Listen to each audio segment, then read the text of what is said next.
Individualized like home and things like that. And yeah, and eventually, I'm going to take the physics theory in October, and then also November. So, nice. Hello, I'm Joel.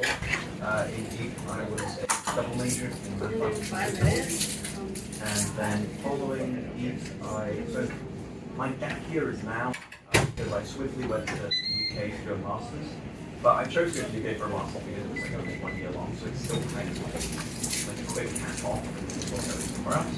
But I went over to Scotland after the University of St Andrews to do a master's in mathematics. I did that for a year, wrote an institution, came back, and since then I've been sort of milling about. Didn't find a job for a while because half laziness and half not knowing what I want to do. And then fell into sort of mathematics tutoring. That's what I'm doing right now. And main sort of thing on the side of like sports and things like that. Trying to keep myself busy. That's about it really. So my first question is, what made you decide to take a gap year, and I guess additionally, what factors would you want students to consider when deciding whether or not to take a gap year?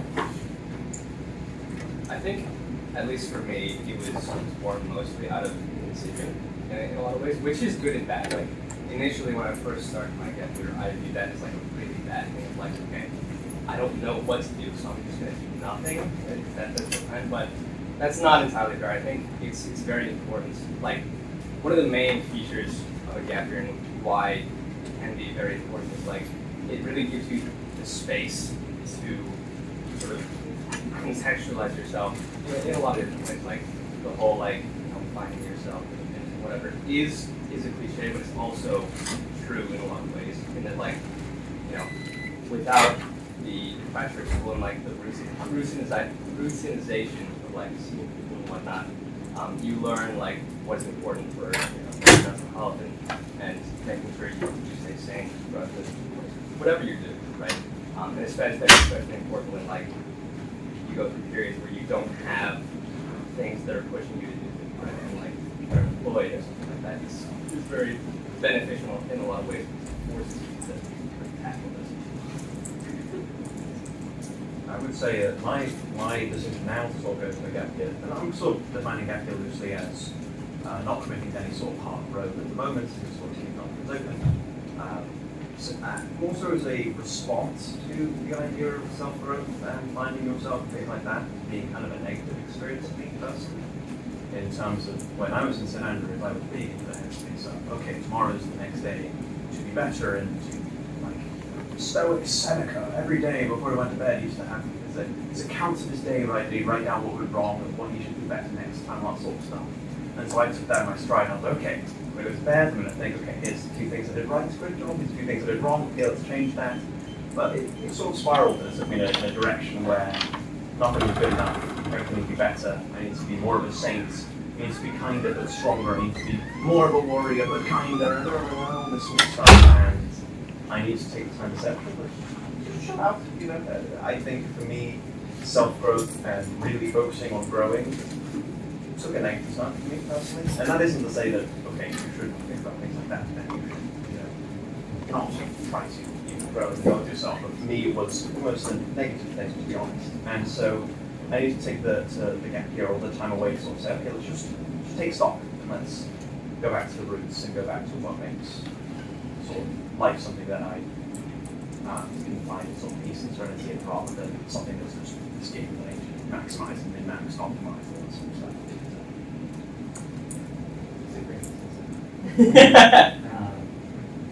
The biggest thing for me with the gap year was LSATs, law school admissions test. It is a very decisive factor in where you end up going to law school and for how much money you can go through your lifetime, etc. I was like a total klutz in undergrad, no time management, whatever. And so I didn't study very hard for the LSATs. And if I could have taken it, and I could have gotten into like a law school, but it wouldn't be one that would align with my goals. Like, I highly recommend that if you are not where you want to be on standardized tests, it's okay to like take some time to study and then do something else. And the key word is where you want it to be. Like, I think everyone in this room is pretty smart and can get into a great law school. But you don't have to get into like the best law school, just a law school that aligns with your goals, right? And my problem was like the law schools that I could get into didn't align with my goals. And so that was a big one. Going back to the work ethic thing, I just didn't feel ready for law school.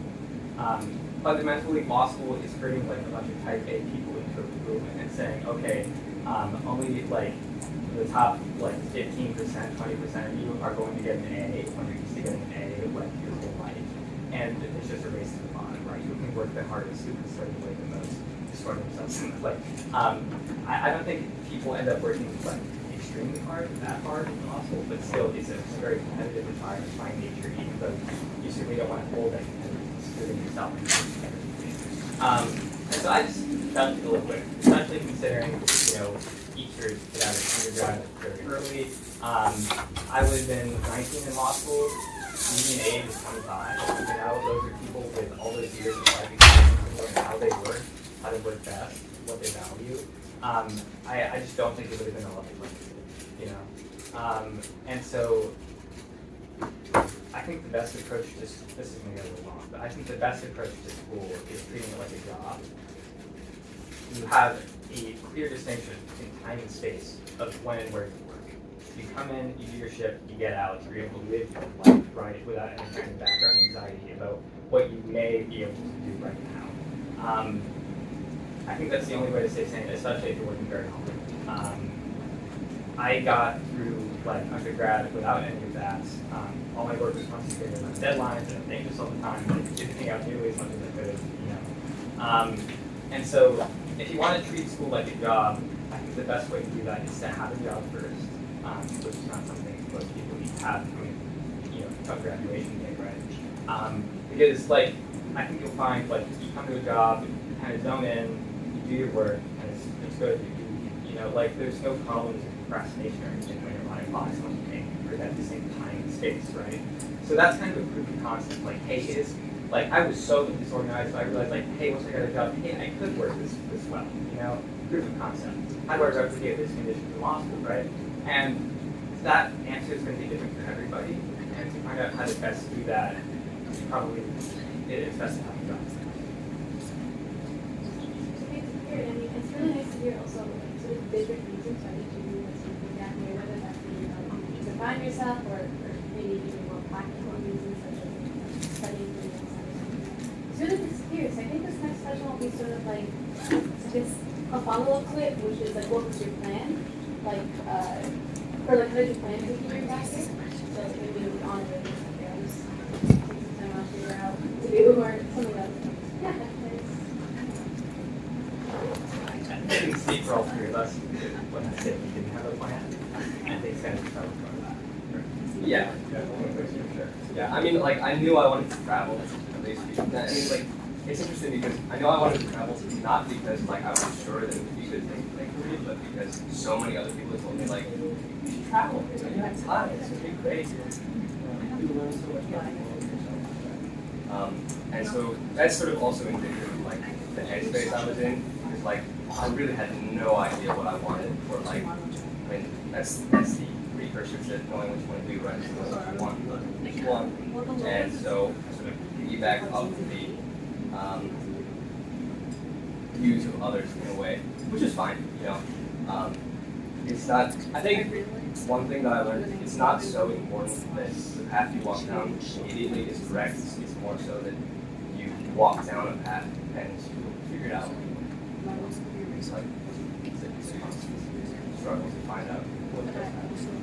And when you don't know the answer, it's not to consider more necessarily. It's possibly to gain more information by just doing something.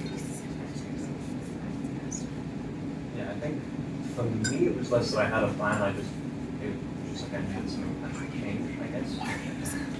Because so I did an EEP senior interview and I thought, wow, this was 2.5, something like that, I guess. And I thought about how living with intent is like all that. Intent was this sort of big, sort of paradigm that I wanted to structure my entire life around. And I wanted to, every second of my life, wanted to do something that was, something that I was intended on doing, right? Not, the common thing that people turn to is like doom scrolling Instagram, right? Where you're just sort of, scrolling through feeds and feeds and feeds and feeds. You reflect back and you're like, okay, yeah, great, I saw that one cat video, that was awesome. But the rest of them weren't, and it wasn't an intentional use of my time. In the moment, was I intent on like, yes, I want to do this. Now, yes, there are moments in my life where I do want to look at social media, like genuinely. I can, now it's a question of, okay, is it some like neurochemical want, or is it an actual want, all these sorts of things, but beyond that, I held up this sort of idea of intent, being that I want to live intentionally. And I found when I was in St. Andrews that everything became intentional on a different axis, kind of. That everything was intentional to the point of, okay, I'm waking up at this time to achieve this level of awareness, to then go to the gym to achieve this level of physique so I can perform this well in this sport, then I can do this, and I eat this food to do this, and this, and this, and this, and this. And everything became so like, I'm doing it for a reason. Everything's so like objective and cold and sterile, and it's just gross. And so I realized, okay, intent in itself is not the goal. It's more that I need to understand what intent is. What do I actually want? Do I want to subject myself to cold showers? Like, that's a big question for me. Do I want to take cold showers? Because there are Navy SEALs, right, who say like cold showers are great, discomfort, you're gonna get, the adrenaline pump in early morning is really good.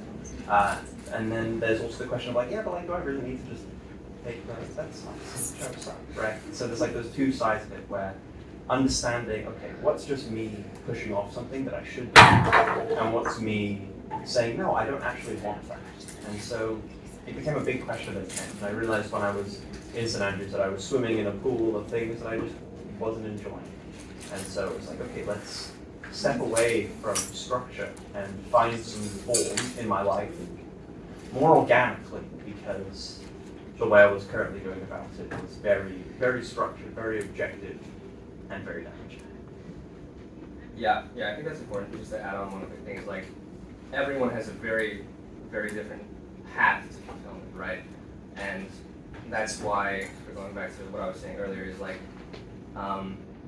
that's why having that space to make those adjustments and sort of calibrate in a way by like picking and choosing what you take from the words of others and seeing if it works for you. That's why time like that is not wasted at all.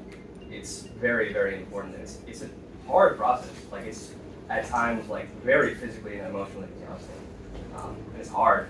So it's not, I don't know. I think if I could tell earlier me one thing, which wouldn't really make a difference because they wouldn't really understand probably, is that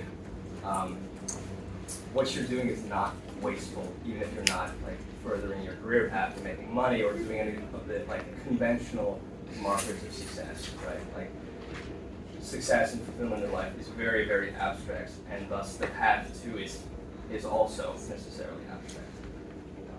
So it's There's a lot of life lessons that you thought you knew, but you don't know until you learn them yourself.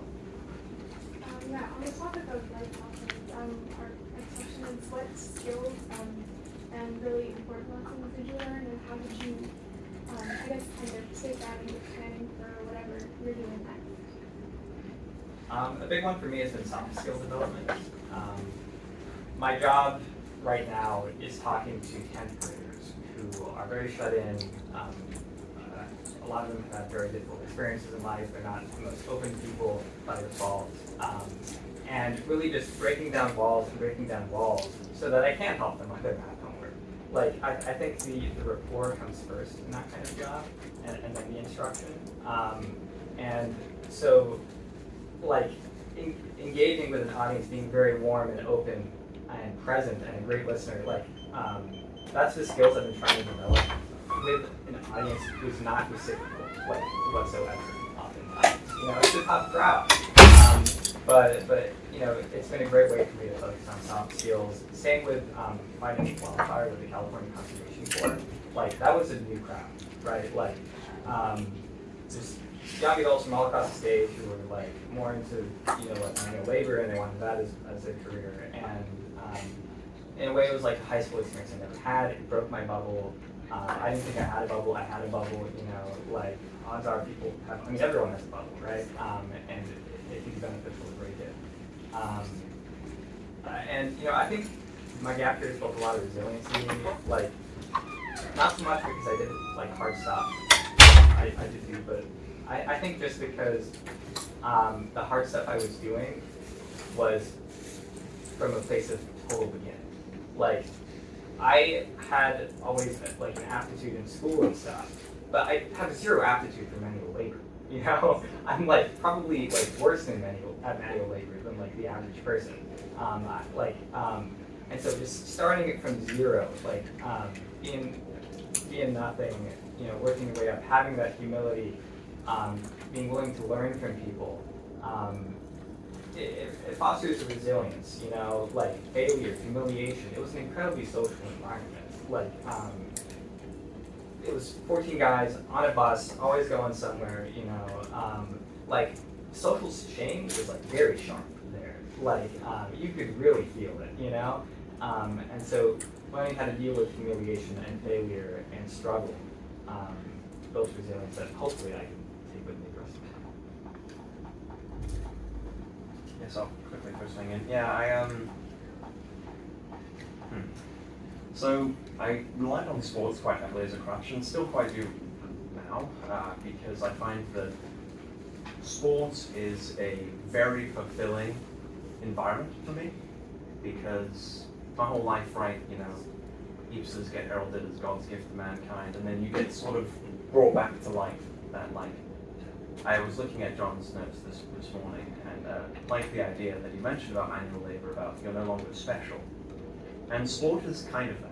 You know, I'm not a genius in sport at all. You know, I know the rules, and I know some of the technique, and that's about it. And sports, you walk onto the courts or the field, and you have to perform. There's no past accolades to rely on. You know, I think when you walk into a room and people already know that you're the smart guy, no matter what you say, you're still the smart guy. They'll nod and be like, yes, that sounds good. Because they have preconceived like notions of who you are, and they hold you to that standard. It's incredibly hard to topple someone whose reputation is a smart person. Everyone kind of cedes the intellectual floor, and you know, nod to your references and tip their cap at you, and you have to just sort of, you live in this world where, you know, you maybe, I don't know, if you've experienced as your family that you feel like a golden child, or someone who's upheld it as like, oh, they're the one who's, you know, the next generation, they're pushing us forward, and that's a lot of burden to carry, but it's also a lot of space you're given. It's a lot of reputation that you already have, you just work with, and you can sort of dance around more freely. But in sports, you walk in, and no one cares how good you were, you have to be good now. You just have to perform. It's sport. You need to score points. You need to help your team. And I found that incredibly crushing at first, because my whole life, you know, it's like, oh yeah, it's fine. It doesn't really matter. You know, if I mess up, it was just, oh, something. It's fine. I'm still strong. Whatever. But in sports, it's like, nope, I suck. That's just something I have to just accept. No longer special here. I'm just some guy. Now, with volleyball, it's a little weird because my height was still this factor. It was like, oh, you're the tall guy, so you're good at volleyball. It's like, okay.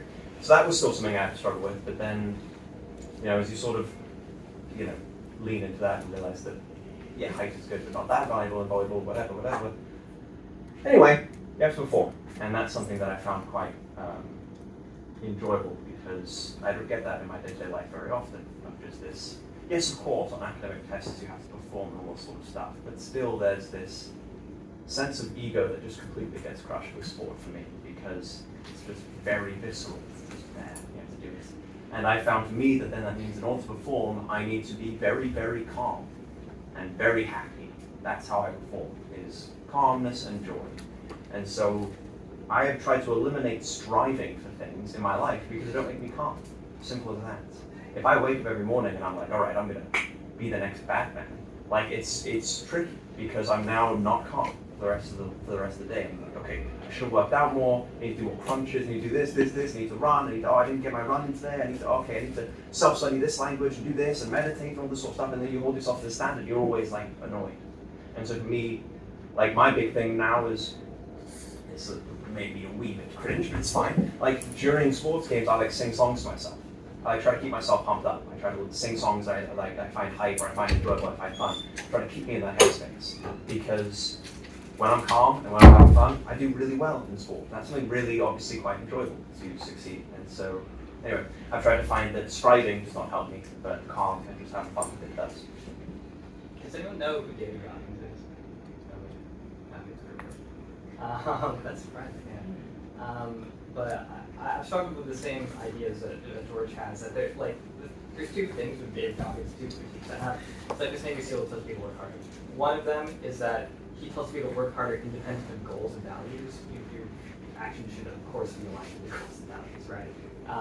And two, like, he tries to foster this kind of sweaty, like, clenching attitude towards, like, doing exactly what you want, which is, not have things happen ever. You want to come at things in a calm state of mind. And, one of the biggest components of mental health, in my opinion, is a full integration of all of yourself, like the good, bad, the ugly, right? You can use components of yourself at good times, but you never want to be repressing a part of yourself. You never want to be attacking them, because like maladaptive things were once adaptive, right? And that's a bigger concept than we have time for, but yeah. So you sort of like the side question about all of your students, but would you say then that like maybe the very structured lifestyle, or very like, I guess I could say itemized lifestyle, where like you plan out every single second of your life. Oh, this second I'm gonna do this, and then the next second I can't waste any time, I'm gonna do this. So would you say that maybe the gap years have been fostered in more like a healthy lifestyle per se, or like a more healthy mindset? And so how would you recommend those who maybe want to take a gap year to follow I think one simple benefit of a gap year is that it lets you shed undergraduate burnout. Like I really want to go back to school. I'm like, wow, I can't believe there was a point in time in my life where my only responsibility was learning. And when you're in the midst of it, you lose sight of that. But it's a beautiful thing at graduate time. So that's a practical one. I think self-help, taking a gap year lets you figure out your own self-help stuff and your own self-care. Meditation has been a good one for me. I've really with the time that's been afforded to me in my gap year. And then I have an opportunity to in a couple months go on a 7-day meditation, where I'm just meditating. And so you get some pretty good things like that. I think in terms of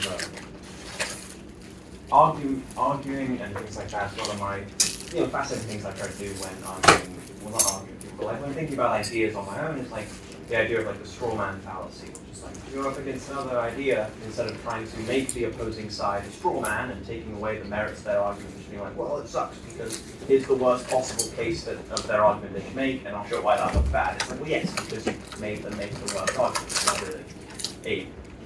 not really it doesn't show why your side's right, it just shows that they can make their argument poorly, and that's why they're wrong, that sort of thing. So in the whole argument against routine, argument against structure, I hesitate to feel that I'm strawmanning the audience, because I've never very much been confident in myself as someone who actively achieved that lifestyle. I've never been someone who has kept a scheduled life and stuck to it for more than 36 hours probably. And that's not being generous, to be honest. And so for me, the routine life is definitely not one that it depends. I do think I'm good with routine. I do think I enjoy routine, and I think I like there being some sense of rhythm to the day. But with me, unfortunately, routine comes coupled with standards and frustration when standards are not met. So a big one for me that has kept me in the pit for the past 2.5 years has been waking up on time. I cannot wake up on time to save my life, yet every single day I go to bed being all right, 7:05, here we go. And I wake up at 11. And so the whole day is okay, I failed. I failed by 4 hours, I failed by 3 hours, I failed by 2 hours. And so there's a constant sense of failure. And that's the issue that I have with a routine life, is a routine is great, but as soon as the routine falls off kilter a little bit, you have a responsibility to yourself to acknowledge that, embrace that, and say, okay, cool, what's my decision here? I have two very rational paths. I can either move the entire routine off kilter, let's say you miss waking up by 15 minutes. Okay, cool, I'll move my entire schedule down 15 minutes. And obviously, yes, if you're in the external world, you have external time structures placed upon you, so you can't exactly say, I'll just go to class 15 minutes later and everyone will wait and they'll start 15 minutes later. But you can either, so yes, you either move it a little bit, or you just sort of go, all right, it's fine. You know, we sort of get back on the trail, and then maybe because I woke up 15 minutes later, I don't get to do my morning reading that I like to do. I'm just getting right into it. So I don't think a routine is inherently bad. I think what's inherently bad is the association with the routine of I failed, thus I am lesser, and so I'm going to be frustrated with myself. Yeah, I think that's a really good point. I think it's very, very important to take yourself, like, value your actions and your ability to adhere to what you think is correct instantaneously rather than generally. And what I mean by that is, like, if, for example, like, if you wake up late, right, and you had all these things that you wanted to do during the day, it's sort of from a practical perspective, it's not a worthy path for you to say that, oh, okay, I'm a guy who wakes up late, right? And to, like, sort of, like, be down on yourself and sort of self-prophesize that you will wake up late again in the future, and sort of damn yourself to be that person. It's really not that. It's more, I think, a much better path, at least for me. And of course, many different people can work with many different systems. But for me personally, it's been much more fruitful to not make assumptions about myself based on my past actions and my past failures. Right? It's much better to take a more stream of consciousness, like more free-form approach to existence, and one that is guided much more by, in a way, like the subconscious rather than the conscious, because like you can analyze, you can overanalyze very easily, right? But if, like, what I try to do now is, if I'm faced with a choice and I know which one is right, I always do the right one. And that's very, well, not always, but okay. I try to always do the right one, and that simplifies everything down very, very easily, because I've learned to trust myself, right? And I think that's important because it eliminates any sort of self-loathing that I could have because of, you know, lofty aspirations that aren't met or something like that, or yeah. Before we change topics, I'm going to come in with 2 anime analogies. So first of all, Blue Lock, great show. It's a football show. And the main character is Sagiyoichi, right? Everyone thinks like so everyone in the show, they have like their weapon or their tool or their skill they're really good at. And it starts off and there's this sort of conception that Isagi's like goal is like his spatial awareness, that he can like see the entire field, like he's playing the whole game, like he's above it and can just sort of move pieces and stuff. And that's good, yeah, he's good at that, but his main goal is change. He's really, really good at changing who he is. There's a common animation that happens a little bit too often in the show, but it's fine, where like his body turns into puzzle pieces basically, and they like scatter away. And he picks the ones that he wants to keep and abandons the ones he doesn't, and just keeps restructuring himself and just abandoning himself. So there's that. There's also Hell's Paradise, which is the new anime that came out.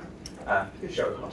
And there's a character in there, in the newest episode, who is kind of like what Muan is saying. He's very good when faced with a decision to just kind of go, all right, let's go with this, and let's not mourn the past choice I didn't take. Like, let's just keep going. And how he's constantly changing, constantly just making changes, little changes, things like that. And how, despite the fact that he's constantly changed and is abandoning parts of himself and abandoning parts of identity, what shines through is his sense of self above everything else. In change, you find what self is. Because if you don't change, your like contentness is really just, okay, this is getting a bit heady, but it's really just the accumulation of like markers that you said, okay, that's me, right? Okay, my shoes, like, that's me. The type of socks I wear, that's me. My clothes, the colors I like, the genres of music I like, that's all me. Really what it is just a set of things that you've just sort of said indicate you. It's sort of like if you said, you know, what am I? And just wrote down like little like traits that you have. Yet, in really, and this is a topic that I don't really understand, so I'm just going to talk at it into the abyss, but how there comes a lot of sense of identity when you're able to sort of go, no, I'm not who I was yesterday. I'm who I am today. And that's something completely different. It's that same thing. I'm not someone who wakes up late. I'm someone who wakes up at the time they woke up this morning. What happens? oh, I woke up late, all right, that's fine, we move with it. Tomorrow I might wake up early, the next day. Because I think so much of my failures in terms of reaching my goals have been because I already set out knowing I'm going to fail because I failed last time. And that's a big thing for me. That's the most crushing idea that's in my head right now. It's a little like, this conversation's gone a little dark, but that's the most crushing idea in my head, which is that I'm not going to wake up early, I messed up last time. And the time before that, and 3 weeks before that, and 6 years before that. I hold myself to the person I have been my entire life, because who wouldn't? That seems a very rational thing to do, but it has the effect of being that I will never surpass my limits, I will never change, because I set off on all these changes already being like, yeah, I'm going to fail, because I failed last time. So. I think, I know we, yeah, well, okay, this is going to tie into another question, so I think it's something. That's why I feel like travel is such a good thing. Like, that's what I've learned, is that you have this amalgamation of routines and like pieces of identity, like the markers that George was talking about. Like, I like this thing, I don't like this thing, I do this every day and whatnot. And when you travel and you like uproot yourself from all of that, security in the familiar, in the routine, and you put yourself in a very drastically different context, you learn what's left, right? And what's left is you. All of that stuff is you to a certain degree, but it's not deep down there, It's very surface level, and so, when you experience yourself, your actual self, in that new context, you learn to deal with what you actually are instead of, obsessing over the things that are sort of tertiary and that won't make a difference in the long run because it's not. On that note, travel helps, moving helps, living independently really helps. It helps you feel like an adult, which can be helpful going into the rest of your life. A gap year is an opportunity for you to work and to be financially independent for an extended period of time. Something that you probably may not get to do for years. Like you won't be financially independent in grad school probably, or you'll just be putting everything on a credit card, So having that tetherness, being able to rely on yourself, I think it does wonders for self-development and finding yourself, especially if you live alone outside of the environment and the people that have defined you for the last years. That's great. So I want to kind of shift topics a little. Also, I know you travel too. I think back in California conservation court, and so I've been thinking about, I guess, the really stark difference between your everyday obligations of going to class and doing this at an undergrad or in a master's program, and then kind of the shift to you don't have this super, you don't even have that much structure routine. How did you figure out how to fill your days? How did you find these opportunities? Go ahead. Okay, so I get out of college, no plan. I had 4, maybe even 5 months. They were just the worst months of my life. Like hell. I'm not even kidding. I had this vague notion of needing to study for the LSAT. I felt unable to do it. So the whole day was a little bit studying, a lot of procrastination, constant anxiety, right? Not a good place to be. And so that was a reaction to the absolute immediate shattering of any structure in my life, right? And I was only able to extricate myself from the hole when I got a job that had some structure. So my advice for people is do not rely on just internal structure. I think it's great to take time to study for a test, but don't do it full time. Have even just a part-time gig at a tutoring company, that's a good part-time gig. Just something that keeps you steady. Yeah, I think definitely. I think I keep going, it's really abstract. Okay, whatever. So I think when I view myself, I always think okay, no, well, my internal is strong enough that I'll be able to make my life fulfilling and rewarding and structured, even when there is an external structure, right? That was what I was thinking coming into the gap year. Was like, oh no, I got it, it's all good. And then, coming back from Europe, I know the question is aimed at Europe, but coming back from Europe, I was sort of okay, cool. I have the internal structure. I believe in myself. I believe in my internal strength to keep, not rigid, but at least keep grounded. Keep doing things that I want to do. But then I didn't have the internal strength. And I sort of slipped into bad habits. A lot of doom scrolling, a lot of video game playing, a lot of, losing track of my goals and that's the sort of living with intent thing. None of those were intended actions, right? I didn't actually want to do any of those things. I just sort of fell into them because there's nothing else to just do that. And so my key takeaway is that I don't view myself as this strong being. I don't view my ego as something that's able to push me forward and have this sort of inherent strength that I am I'm like literally built different, because I'm not. And I need external structure. So that's why having a job has been incredibly useful. Because like, all right, no, it's not about me telling myself every day, waking up and going, okay, I'm going to do this because it's good for me. Because I know very well that that will fade away very quickly for me. That motivation is not very strong for me. And so the external structure is something good, and it's good to also acknowledge that sometimes, I mean, maybe you guys do have the internal strength. I certainly don't. So that's sort of where I'm coming from. Yeah, I think it's really important to have responsibility to others in some very, very real sense. I think that's fundamentally what it comes down to. Like, also for me as well, like accountability to myself.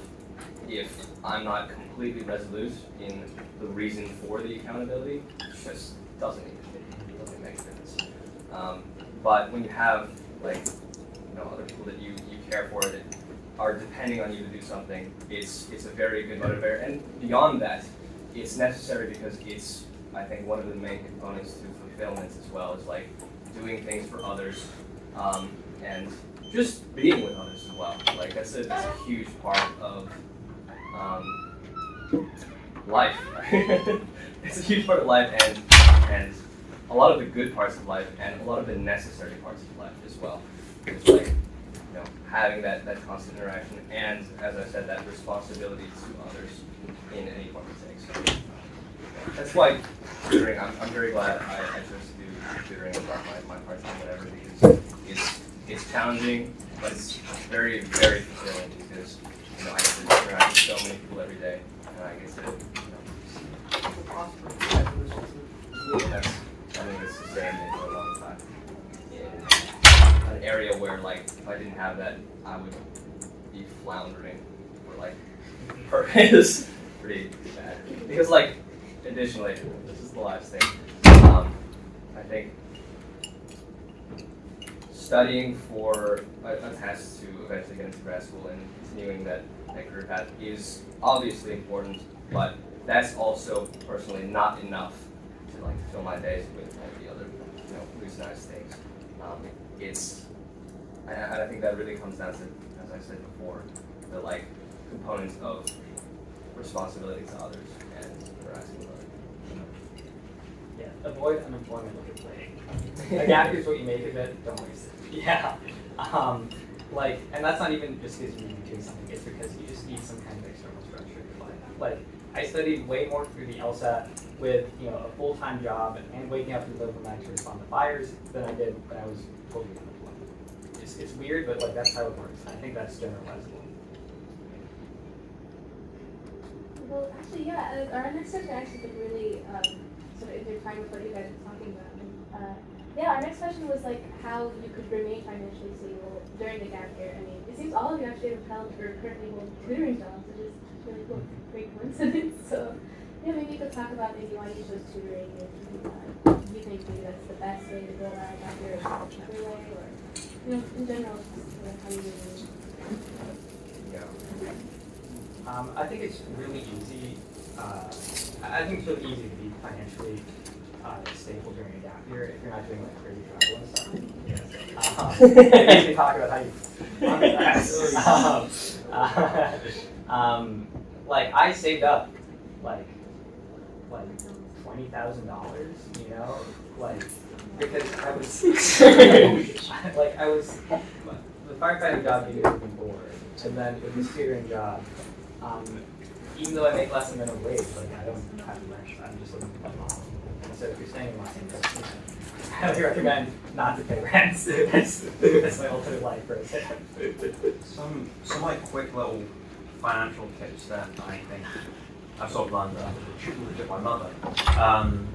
First of all, money is something that, okay, this might be for you guys like, oh, I'm sure with that, but for me, I always sort of viewed money as like, I won't understand that. You know, I had one of my friends, Chris Koo, is very much a stocks man, very much a finance man, and he sort of, in my early years, just sort of drowned me in discussion of stocks, and so I thought like, okay, I don't know any of these terms, and he's very.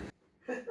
Anyway, saying a lot of stuff about stocks, and I didn't understand it, and so I was like, okay, I won't get money. Right? Money's just something that's for other people to understand. You know, I'll just make my wages, put them in a bank account, and then spend wisely, and that'll be the way that I attack money.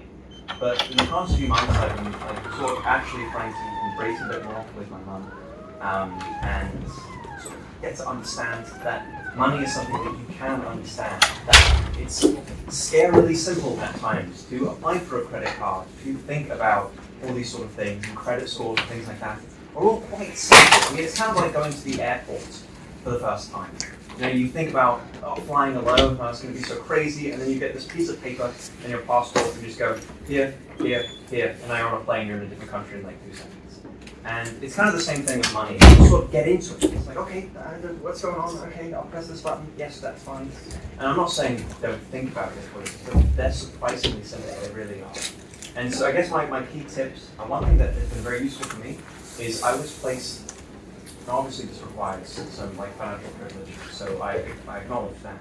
But I was placed on my parents' credit cards quite early, like 13, 14, and so that developed credit history without me having to do anything. I didn't pay for the credit cards, I didn't even have to spend on the credit cards. Just there being a credit card under that account in my name meant that I had credit history.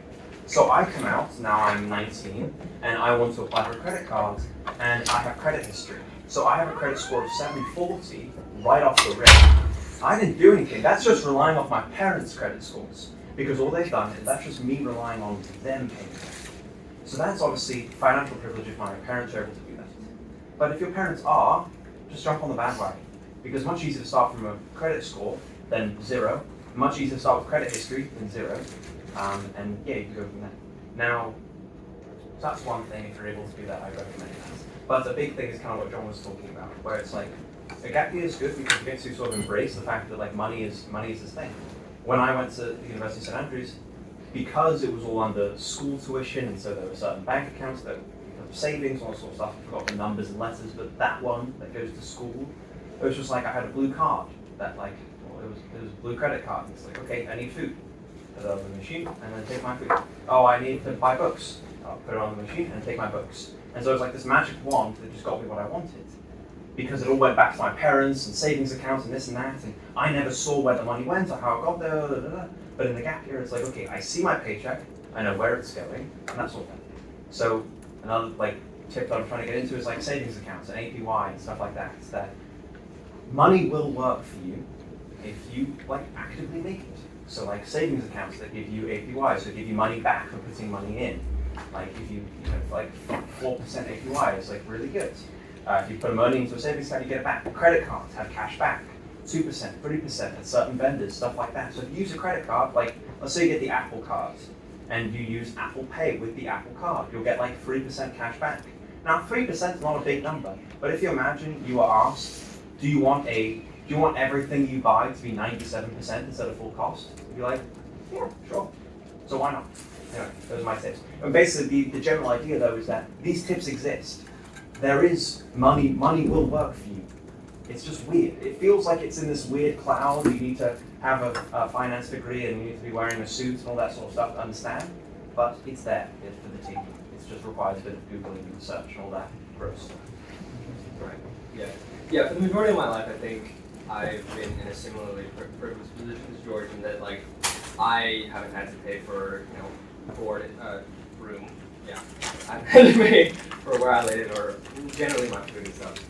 And so money has been sort of, or had been sort of nebulous, just like in the ether of like, okay, I don't spend that much, so it doesn't really matter if I think about it or not.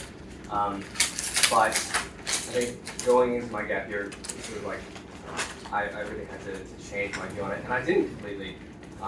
And I hope everything's okay, but I think I think the biggest takeaway for me was to have a very, very open dialogue with your parents and to discuss everything with them, because you really, really don't want to put yourself accidentally, lack of information or something like that, in a financially precarious situation, and then have to deal with the repercussions with your family involved, where they're just learning about everything as well. And not only that, not only because like your parents will obviously support you, likely support you in whatever you're doing, if they agree with what you're doing, but also because like they know so much more. Like it's why they have like so much knowledge about like financial information and stuff, but also like what is the proper path to take with, you know, traveling or doing anything pretty much. And so getting that second, third set of eyes on whatever you're doing is valuable, not only in like you know you have their blessing and you're safe in a lot of ways to do what you're doing, also because like you'll get a much better idea of what you're doing and what you're capable of doing with the resources that you have. So I think that's it. Do we have a question on how gap years can make better careers? I want to get to that. All right. So normal people have 3 to 5 more years to decide what they want to do. Right. So we're playing at a disadvantage here, and gap years are not. I did not decide exactly what I wanted to do with my life until a year after graduation. Right? When usually it's like, should kind of decide that by like your second year of EEP, you know, picking your major, right? I don't know, 16, you know, kind of crazy. So even if you know kind of what you want to do, a gap year can be tremendously helpful, because I knew I kind of wanted to do law. It gave me more time to find the type of law, but it also gave me certainty that other things were not what I wanted to do. Like, I've tried education, I've tried manual labor, and those are not things I want to do, you know? And that has made me much more certain about the law. I think if I had done desk work all my life as a student and then in my career, I probably would have hit some midlife crisis point where I'm like, man, I wish I could just do cool shit like fight fire all day and be out in the forest with the boys, you know? And there would have been this yearning that I'd never be able to test out, right? But I have been able to test it out, and I realized I really don't like fighting fire. So I sort of lived in EEP, especially when sort of swamped with biochem majors, sort of looking at people who want to be doctors and saying, oh, I wish I had that. That seems so nice. Just be like, yep, that's what I want to do. That's my path. There we go. It's like, that seems awesome. Because, you know, I sort of came in and was like, okay, I'm going to do anthropology and sociology and maybe philosophy. So it was like anthro and philosophy. Took those courses, I was like, yeah, maybe not. And then did like sociology because I didn't want to turn back on humanities. Then got enlightened by Professor Chow in the way of mathematics. So then went on the mathematics course. And so came to EEP, started my first year as anthro-soc and came out with mathematics and sociology and went to do a math master's. So I was something that's very like, I don't know, now I'm applying to go back to St. Andrews to do film studies. So it's like another like little bit of a change in course. But there's a quote from the British National Treasurer Stephen Fry that sort of opened me up to a different way of thinking about it, where he said something like, I'm paraphrasing dramatically here, because it's quite a long quote, but basically that the people who want to be doctors, want to be engineers, and do that, them getting that is their punishment. That's what they signed up for, they are now that. That's their punishment. Whatever's wrong about that course, whatever they don't like about their job, well, it sucks, you chose it, you stuck to it, and that was your route, and that's it, that's your punishment. So people who never choose anything can be anything, that's their reward. Now, this isn't to say that, now, quote ended, this isn't to say that to have a set course is bad, that you'll be punished for selecting a bad course, selecting a set course. It's to say that one should not be afraid of not having a course. That's the main message, I think at least. I've always thought, and this is something I still think to this day, I'm like, man, what if I was, people groan about not having talent, right? You look at talented people and it's like, oh, I wish I could be that talented. And it's like, what if you do have a talent, you just haven't found what it is yet? Like, I could be mean at archery. I have no idea. I've never tried. I could be the GOAT of archery. There's only one way to find out, right? So that's how I do it. It's like, let's go see, let's find out. Right. Yeah. Yeah. I'm reading. Well, I'm listening to Green Lights, the Matthew McConaughey audiobook right now, and something he said in one of the chapters is identity and interest formation. Or I'm paraphrasing. Identity and interest formation is done largely by elimination, and that's really true. In that, like, it's not that you automatically know what you're going to do, right? Obviously. And the path to forming and really understanding what it is you want to do is done by doing things. Sort of going back to my thesis that I said at the beginning.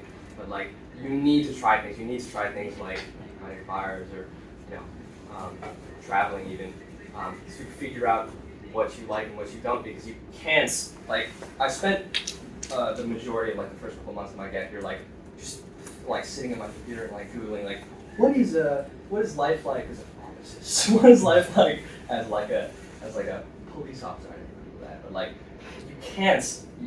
It's impossible, virtually impossible, to map out your interests just cerebrally, right? You need the real life experiences. You need to figure out what you like by actually doing things and mapping it for yourself, and that takes time, right? And you have that time.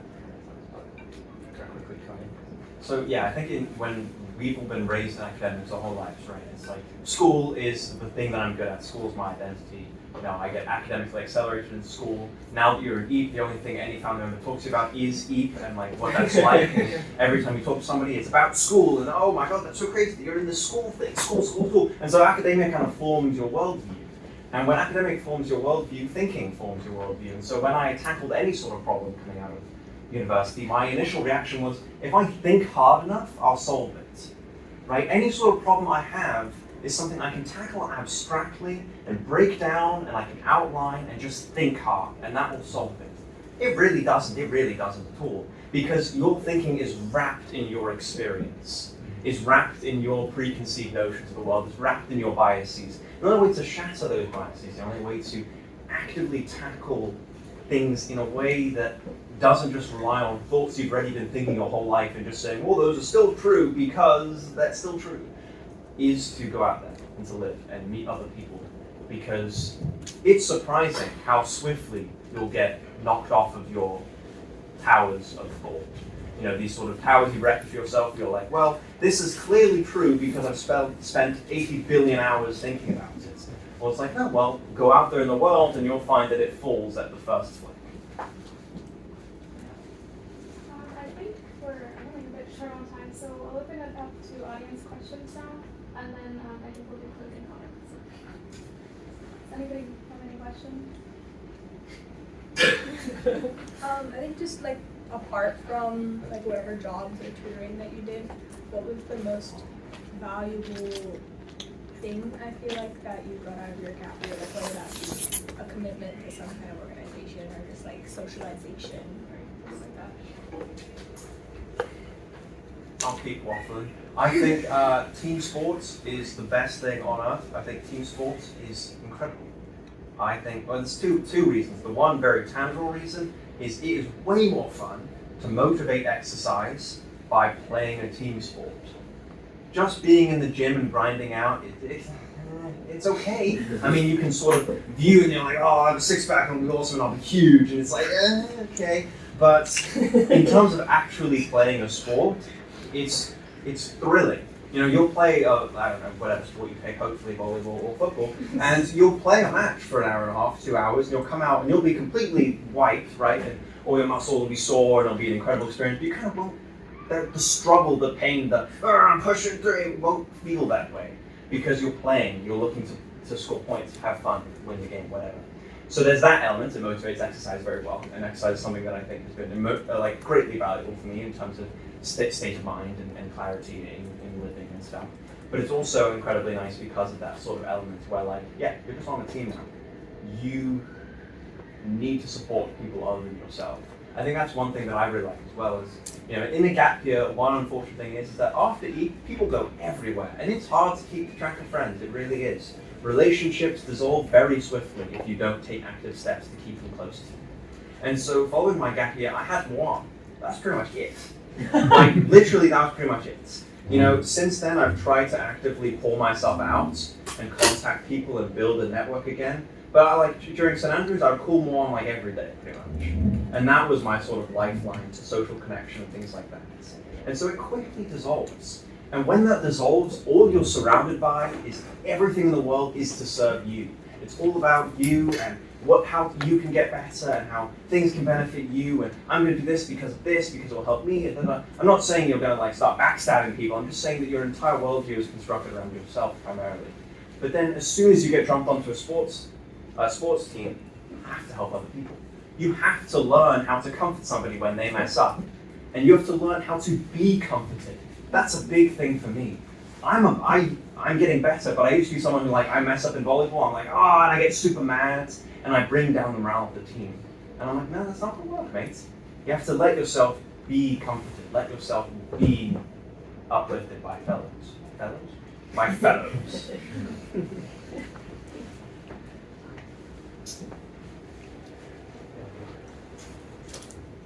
I think the most valuable thing I gained was just learning how to work better, not being woefully underprepared for law school.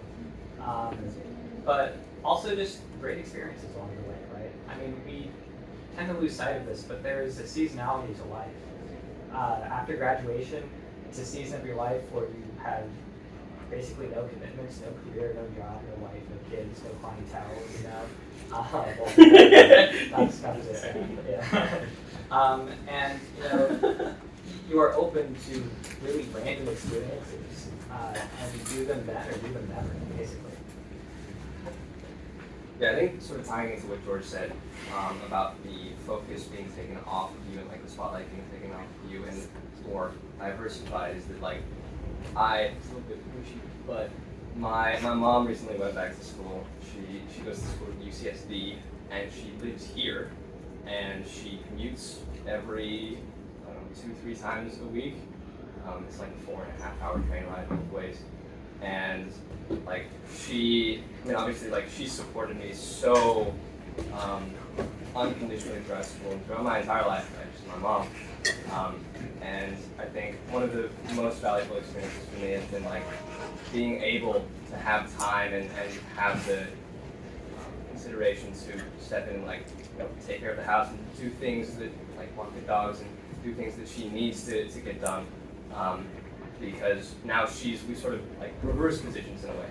She's in need of help, and I can provide that help, right? And that goes back to the fulfillment that you gain from being a part of people's lives and doing things for other people. It's there's really nothing else. What dishes have you learned to cook over your gap year? I'll make a good beans on toast. Yeah, I'm good at beans on toast. That's English, traditional. I'm good at that. That's about it. Yeah. I make great lots of candy. That's serious. Good tofu curry, you know. Yeah. That's good. Yeah, I will say I was I've been a pampered schoolboy where your mum makes all your meals and then you just come down, eat them, and then go upstairs and study or play games or whatever. Probably play games or whatever. But I was very shocked when living alone just how long it all took, to be honest. Cooking, man, that takes ages. And then washing up afterwards, also takes ages. Here's a big tip, takes even longer if you wait. Because, that's my biggest tip of a gap year. If you're using a pot, wash it directly after cooking. So much easier. Nothing gets hardened or anything. You don't have to really put some effort into it. Just hot water. So right afterwards. Anyway, you don't lose. Yeah, you don't lose the pot as well. But yeah, I know I was kind of thrown aback by just how long it took. But yeah, no, I was kind of I know Muan cooks all the time, so it was I'd be there with my little ready meal, put it in the microwave, and that's my cooking for the day. And I call Muan and say, oh yeah, I just cook for me and my dad's friends and do this stuff. I'm okay, man. But yeah, wash your pots before they get hardened. Yeah, I've tried to expand the things I cook. It hasn't really worked just because it is such an arduous process to not only cook and clean itself, but also to like learn how to make something new. It's like, Find that one weird ingredient. right, yeah, you know, like tamarind paste. Where did I find that? Yeah, but one that I didn't conquer, but that I cooked a couple times was pad thai. I did okay. I started baking as well. Became a bit of a baker. Make some cakes and stuff. And I got a little bit better at cooking eggs. I cook eggs like every day, and they're horrible every day. And I really need to figure out how to cook them. Sweet potato. So sweet potatoes are my favourite vegetable. You just take all sweet potato, whack that in the microwave, just cut it in half, and then you've just got the best thing ever. It's like it tastes super good, it's very like nutritious. Microwave sweet potato, that's the way to go. My culinary expertise is just through the charts. Yeah. I have a question for John. Something that really stood out to me. You, like, after a very academically oriented life thus far, you decided to volunteer as a firefighter. I was that- working full time. Oh, what was that like, and how did you make that decision? I made the decision pretty randomly. I know another Eepster, Charles's brother, who also did this same thing, except not firefighting, with the California Conservation Corps. It's an arm of the state government, takes 18 to 25-year-olds, puts them to work outside, basically. It was a crazy experience. I think it's kind of like the high school experience I never had, you know. Vice Center was very male because it was firefighting, although like women can do firefighting too. It's really just a cardio thing, it's not a strength thing. And I highly recommend it. But it was crazy. You see a lot of cool stuff. You see, you know, fire stories high. I have a lot of cool pictures of myself. The people are like, you can meet so many like characters. You're really living in a community, which is something I slowly lacked during COVID, of course. And just sleeping in one big long hallway, just with guys upon guys. You know, it was a crazy experience. Yeah. Do you miss it?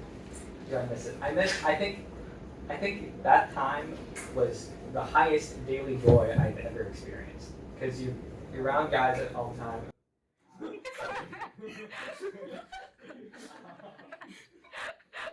Pretty much hanging out all day, but like I learned that you can be really joyful and like really not happy because you're not doing what you want to do, you know. That was a big thing. Thank you. For you two, as someone who's always wanted to like travel solo, you know, or travel duo, Arwa, shout out. I don't know. What would you guys recommend as, you know, two young individuals traveling trio? Anyway, what would you recommend for people traveling alone? I think I'll just say I personally haven't traveled alone, but I've met people who have traveled alone, and I've sort of traveled alone. Like we split off for a little bit of the trip.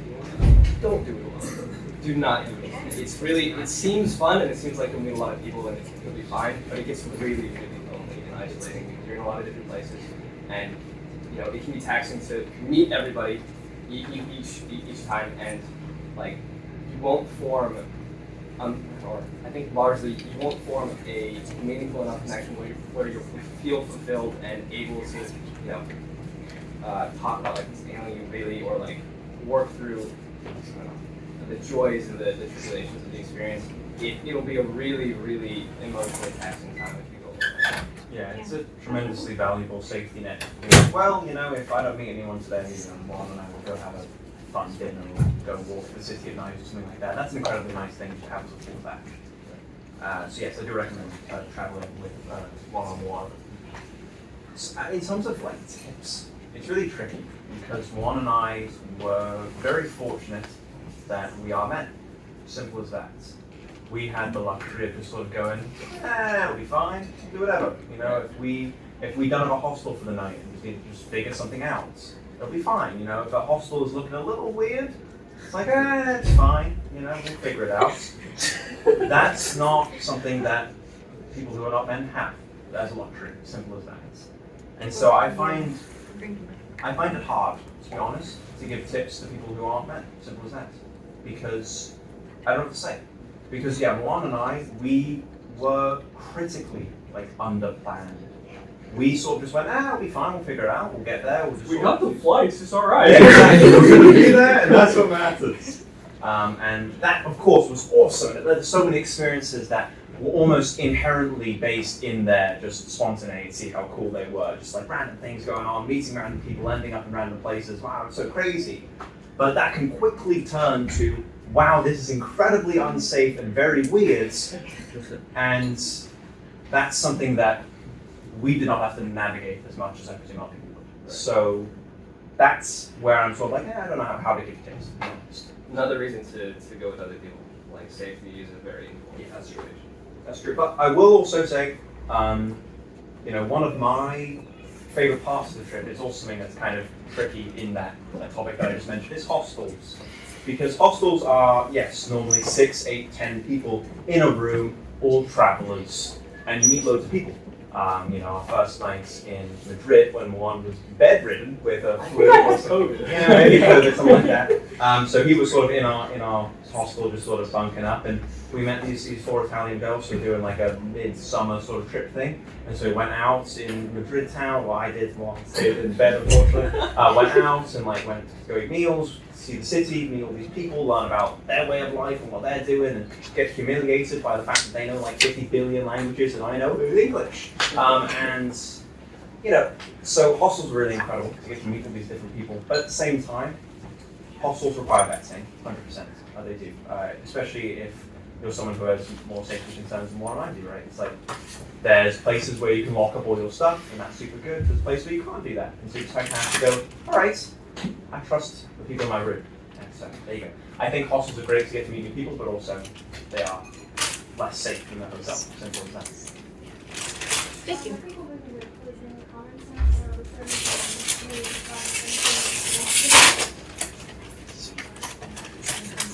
One small thing for lawyers, or for senior law people, you can end up volunteering at a random organization and be like, how does this relate to the law? But every organization has a difference, right?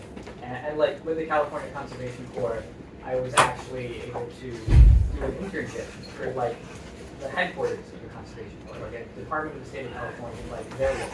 So you can parlay it in interesting ways. I have a list of just random opportunities you guys might be interested in. Serviceyear.org has a bunch of just random gap year stuff you can do shorter term. AmeriCorps is a really good program. Everything I've done job-wise this gap year has been with AmeriCorps. They have nationally a bunch of just random positions, everything from tutoring to firefighting to whatever you want to do pretty much. Teacher America, if you want to take 2 years, be a legitimate teacher, right out the gate. Any kind of international conservation work or charity work, teaching English abroad, internships in the field, and fellowships. Fellowships require planning. You got to apply pretty early. The Coro Fellowship is good if you want to go to public policy, politics, something like that. I didn't get it. I tried.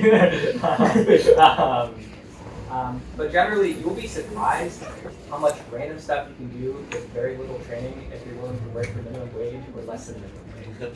Yeah, I did 1 month of fire training and I was fighting fires. I did 2 weeks of training and I'm in a public school teaching kids. It's great. Yeah, there are tons of different resources. I think one main takeaway, if you do want to do a gap year, even if you don't, you just want to travel for the summer or something like that, is ask people that have done that sort of thing. Do reach out. You can reach out to probably any of us to ask for advice, because it is difficult to know where to start and what opportunities are present. And actually, I didn't do that. I didn't reach out to anybody. And the way I sort of solved that issue was also I ended up hiring a program coordinator of sorts, and she gave me a huge list of different things, which is helpful, but I don't think it's worth it. You can very easily get the resources from anybody else. that have done this sort of thing. And I do have the list. Yeah. Maybe we could email some stuff now. Yeah. And a couple of notable ones that aren't on the list is World Packers. World Packers is very good. It's like a work exchange program, I think, where you go to farms around the world and you work as like a farm hand, and they give you a reward. You get to see what you don't like that. Yeah. So if you're into that, or like, I mean, if you want to try your hand at like manual labor for a little bit, like John did, that's another option. There's also Education First. That's a big like language exchange one, where you do homestays with different families around the world, and you like immerse yourself in the culture and language, and that's really valuable. I think that's going to be something that we'll do eventually. And there's also one called United for Sports, which is, which is, I think it's based in either Africa or the Mediterranean, and you go there and you teach like underprivileged school children like basic concepts of like math and science and stuff like that, and also a big part of your job is to play sports with like little kids. And, like that's the whole thing. You just get them bored and you get to teach children and stuff. So there are a lot of so I'll share a little bit with the alumni panel. But yeah, also just feel free to reach out, and like people like us are more than willing to help you out with it. It's like it's a wonderful thing. I'll keep with the theme and take two very grounded things and make them very abstract, which is try to shed ego when tackling gap year.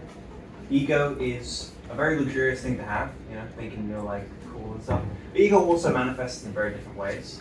Like refusing help is very egoistic, and I sort of experienced it myself, where like my mom tells me cool things, and I'm like, well, I'm not gonna do that now because you said it. Now it's not my idea, and I want my entire life to be sort of me carving my own path, and how cool is that, And so if my mom says something crazy cool, like, oh, why don't you go to, I don't know, Cambodia or something? I'm like, no, I don't want to do that now because you said it, and I want to be my thing.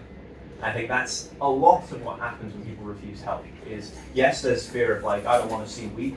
I think a lot of it is also, I want to be able to look back on my achievements and say, those were mine, I did those, I carved them from nothing, and it's me, and it's all me, and I don't have to thank anybody. And while yes, maybe that'll be a very luxurious experience when that comes, if that does come, but you will be able to find much more satisfaction when you ask for help or just talk to other people. Because yes, sure, I had that thought of wanting to carve my own path, but now, what are all my favorite experiences? Oh, volleyball. Well, I was going to not try out for volleyball, but it wasn't until my mum said you should really do it that I did. Okay, well, that's okay. I'll chalk that up on the mum points. Oh, I wasn't going to minor in math because I was like, no, it's not my thing. My mum said, but you really enjoy mathematics. Why don't you try it out? Okay, chalk up another one to mum. And I end up talking all of my favorite experiences to other people, to other guiding lights, to other hands who helped me from the pits. There's very few experiences that I really, really enjoy that I can say, those are mine, and I'm glad they're mine. So reach out. Reach out to any of us, reach out to your family members, reach out to friends, because we're all there for you. How would you go about getting over that sort of fear of not having ownership of the things you're doing, even though you are? Yeah, I think that's something that I still struggle with a lot. I still kind of cringe when my mum gives me a piece of advice, because I'm like, no, it's me, it's me, it's me. But I think it all comes. There's a weird thing with ego in that it's almost its opposite is self-respect. And that feels really weird to me personally, at least that's how I experience that. Ego and self-respect are almost diametrically opposed. Because if you have the self-respect to see what's best for you, you'll accept help. But if you have the ego to think that everything should be you, that will be what's best for you. And so I think to get over your ego is to manifest self-respect. And I know people read a lot of, love yourself and online, and they're like, okay, I don't know what that means. But I think a much easier way to see about it is self-respect. Have the respect to take the time to see what actually will benefit you the most, and a lot of times that'll be exactly what the opposite of what your ego is telling you. One more sentence for me. Don't worry about wasting time or losing time. You guys have a head start on people by 4 years or so. You will always have graduated early. No one's going to take the wasted status away from you, Just use this time as you see fit. Thank you so much. So this concludes our alumni panel. Let's thank our